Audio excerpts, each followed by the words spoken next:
Hello दोस्तों, आज की ये वीडियो आप सभी के लिए बहुत ही ज़्यादा स्पेशल होने वाली है क्योंकि दोस्तों आज की इस वीडियो में हम जानने वाले हैं द गौतम बुद्ध सिद्धार्थ से द गौतम बुद्ध कैसे बने।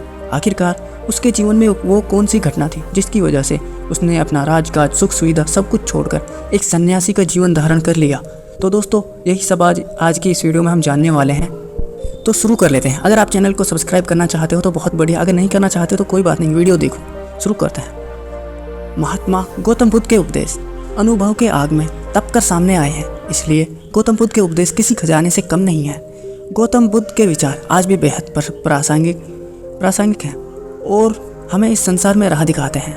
अगर हम महात्मा बुद्ध के उपदेश, बुद्ध के विचारों को पढ़कर उन्हें अपने जीवन में अपनाएं तो हमारा जीवन सफल बन सकता है। तो दोस्तों सबसे पहले मैं आपको गौतम बुद्ध के एक दो थॉट्स बता देता हूँ।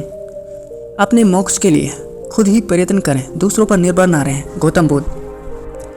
मैं कभी ये नहीं देखता क्या किया गया है, मैं केवल ये देखता हूँ क्या करना बाकी है। गौतम बुद्ध। जिस काम को करने में वर्तमान में तो दर्द हो लेकिन भविष्य में खुशी हो, उसे करने के लिए काफ़ी अभ्यास की ज़रूरत होती है। क्रोध को प्यार से, बुराई को अच्छाई से, स्वार्थी को उदारता से और झूठे व्यक्ति को सच्चाई से जीता जा सकता है। गौतम बुद्ध। एक पल एक दिन को बदल सकता है, एक दिन एक जीवन को बदल सकता है और एक जीवन पूरे संसार को बदल सकता है। गौतम बुद्ध। क्रोधित रहना जलते हुए कोयले को किसी दूसरे व्यक्ति पर फेंकने की इच्छा से पकड़े हुए रहने के समान है, यह सबसे पहले आपको ही जलाता है। गौतम बुद्ध। सत्य के रास्ते पर कोई दो ही गलतियां कर सकता है, या तो वह पूरा सफर तय नहीं करता या सफर की शुरुआत ही नहीं करता। गौतम बुद्ध। हर सुबह हम पुनः जन्म लेते हैं, हम आज क्या करते हैं यही सबसे अधिक मायने रखता है। गौतम बुद्ध। तो दोस्तों अब शुरू कर लेते हैं। जैसा कि आप सभी को पता है कि गौतम बुद्ध का बचपन का नाम सिद्धार्थ था, ये सब आप जानते ही होंगे। और उनका जन्म 563 ईसा पूर्व कपिलवस्तु के पास लुम्बिनी वन में हुआ था। तो दोस्तों अब शुरू करते हैं। गौतम बुद्ध का जीवन। बौद्ध धर्म के संस्थापक और पूरी दुनिया को सत्य अहिंसा का संदेश देने वाले महात्मा बुद्ध का जन्म नेपाल के कपिलवस्तु के निकट लुम्बिनी नामक शहर में हुआ था। उनके पिता का नाम राजा शुद्रोधन और माता का नाम माया देवी था।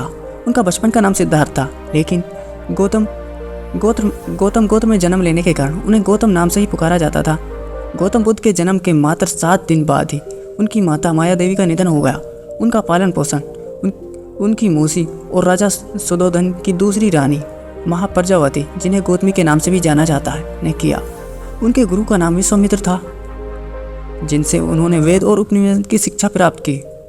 उन्हें कुश्ती, घुड़सवारी, तीर कमान जैसी कला का भी भरपूर प्रशिक्षण प्राप्त किया था। तो दोस्तों अब बात कर लेते हैं विवाह और संन्यास के बारे में। गौतम बुद्ध का विवाह 16 वर्ष की आयु में कोली वंश की कन्या यशोधरा से हुआ था। सिद्धार्थ अपनी पत्नी से ढेर सारी ज्ञान की बातें किया करते थे। उनका कहना था पूरे संसार में केवल स्त्री पुरुष के आत्मा को बांध सकती है। इसी बीच यशोधरा ने पुत्र राहुल को जन्म दिया। उनके पिता ने सिद्धार्थ के लिए भोग विलासिता का भरपूर प्रबंध किया, परंतु यह सब व्यवस्था सिद्धार्थ को सांसारिक मोहमायों में बांध नहीं सकी। एक बार वसंत ऋतु में, तो दोस्तों अब ध्यान से सुनना, यही वो घटना है जिसकी वजह से सिद्धार्थ से गौतम बुद्ध बन गए थे। एक बार वसंत ऋतु में सिद्धार्थ बगीचे की सैर पर निकले थे, जहाँ उन्हें सड़क पर एक बूढ़ा व्यक्ति दिखाई दिया। जब दूसरी बार सिद्धार्थ बगीचे की सैर पर निकले तब उनकी आंखों के सामने एक रोगी आ गया, जिसकी सांसें तेजी से चल रही थी, कंधे ढीले पड़े हुए थे। तीसरी बार जब सिद्धार्थ को सैर करने के लिए निकले तब उन्हें एक अर्थी दिखाई दी, जहां 4 आदमी कंधे देते हुए अर्थी उठाकर लिए जा रहे थे। इन्हीं सब दृश्यों को देखकर सिद्धार्थ बहुत विचलित हुए और उन्होंने संन्यास ग्रहण करने का फैसला ले लिया। इसके बाद सिद्धार्थ राज्य का मोहमाया छोड़कर तपस्या करने के लिए महल से बाहर निकल गए। उन्होंने जगह जगह घूम कर भिक्षा मांगना शुरू किया। वो ज्ञान की तलाश में इधर उधर भटकते रहे। शुरुआत में गौतम बुद्ध सिर्फ तिल चावल खाकर तपस्या करते थे, लेकिन बाद में उन्हें भोजन त्याग दिया और सिर्फ तपस्या में ही अपने शरीर को समर्पित कर दिया। 6 साल तक तपस्या करने के बाद भी सिद्धार्थ को तपस्या सफल नहीं हुई। बाद में सिद्धार्थ को लगा तप करने के लिए आहार विहार जरूरी है, इसलिए उन्होंने अन्न ग्रहण करने के साथ ही तपस्या करने का निर्णय लिया। ज्ञान की प्राप्ति, अटेनमेंट ऑफ नॉलेज। बैसाखी पूर्णिमा के दिन सिद्धार्थ वट वृक्ष के नीचे तपस्या कर रहे थे। जिस गांव में सिद्धार्थ तपस्या कर रहे थे उसी गांव की एक स्त्री सुजाता ने पुत्र प्राप्ति के लिए वट वृक्ष से मन्नत मांगी थी। उसे पुत्र की प्राप्ति हुई और मन्नत पूरी होने पर वह स्त्री सोने के थाल में गाय के दूध की खीर भरकर वट वृक्ष के पास जा पहुंची, जहां सिद्धार्थ तपस्या कर रहे थे। सुजाता ने बड़े आदर से सिद्धार्थ को खीर भेंट की और कहा, जैसे मेरी मनोकामना पूरी हुई उसी तरह आपकी भी मनोकामना पूरी हो। इतना कहकर सुजाता वहां से चली गई। इसके बाद उसी रात यानी कि 508 ईसा पूर्व पूर्णिमा की रात 35 वर्षीय सिद्धार्थ को पीपल के पेड़ के नीचे ज्ञान की प्राप्ति हुई। उसके बाद से सिद्धार्थ बुद्ध नाम से लोग जानने लगे। जिस वट वृक्ष के नीचे सिद्धार्थ को ज्ञान की प्राप्त हुई उसे आगे चलकर बोधि वृक्ष के नाम से जाना गया और वह स्थान बोध गया के नाम से लोकप्रिय हुआ। पंच तत्व में विलीन, मर्ज इन क्वांटिनेंसीज। महात्मा बुद्ध ने 483 ईसा पूर्व 80 वर्ष की आयु में अपने नश्वर शरीर को त्याग करते हुए खुद को सदा के लिए परमात्मा के शरण में कर दिया। महात्मा बुद्ध के उपदेश। गौतम बुद्ध उपदेशी ने महात्मा बुद्ध ने अपना पहला उपदेश सारनाथ में दिया, जहां 5 मित्रों को अपना अनुयायी बनाया था तथा उन्हें भी धर्म के प्रचार के लिए भेज दिया। महात्मा बुद्ध ने सभी दुखों के कारण और निवारण के लिए अष्टांगिक मार्ग बताया तथा तृष्णा, इच्छा या आकांक्षा को सभी दुखों का कारण बताया। महात्मा बुद्ध ने अहिंसा का समर्थन किया, पशु हत्या का विरोध भी किया।